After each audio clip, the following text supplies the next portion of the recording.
ప్రభుత్వ ఉద్యోగస్తులు కూడా వాళ్ళకు మెటర్నిటీ లీవ్ ఇస్తారు ఒక 6 నెలలు. దానివల్ల 2 బిడ్డలకే ఇస్తున్నారు, 3వ బిడ్డ పుడితే ఇవ్వరు అని. వాళ్ళు 5-6 మంది పుట్టినా మెటర్నిటీ లీవ్ ఇస్తా, 6 నెలలు లీవ్ ఇస్తా, ఇంకా అదనంగా బెనిఫిట్స్ ఇస్తాం వాళ్ళకు కూడా. ఇది కూడా నేను అనౌన్స్ చేస్తున్నా. ఇది ఒకటే కాదు, ఈరోజు మహిళల గౌరవం నేను ఒకటే గుర్తుపెట్టుకుంటున్నా. ఇది ఒక మహిళా శక్తికి ఒక అదృష్టం. సృష్టికి సృష్టికర్తలు మీరు లేకపోతే సంతానమే ఉండదు. ఆడగాని మగగాని సంతానం ఉండే పరిస్థితి లేదు.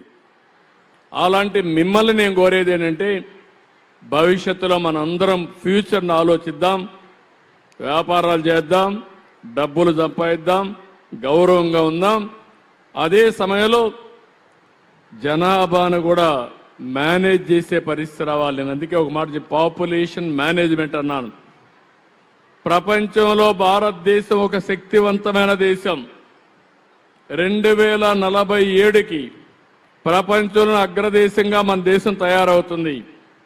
అయితే ప్రతి సంవత్సరం కూడా మీ తలసరి ఆదాయం పెరుగుతుంది. పెంచే మార్గం నేను ఆలోచిస్తున్నా.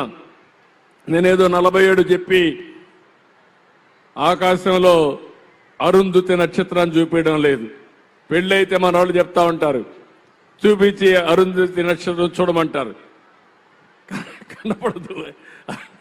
అంతేగా తల్లి, నేను అది చెప్పడం లేదు. నేను చెప్పేది మీ అందరికీ జరిగే పనులే చెప్తా, చేసి చూపిస్తాను. ప్రతి సంవత్సరం మీ ఆదాయం పెరిగిందా లేదా ఒకసారి బేరీ చేసుకోండి. పెరిగితే నన్ను ఆశీర్వదించండి, నాకు సహకరించండి. నేను పనిచేసేది మీకోసం పనిచేస్తున్నా, సమాజం కోసం పనిచేస్తున్నా.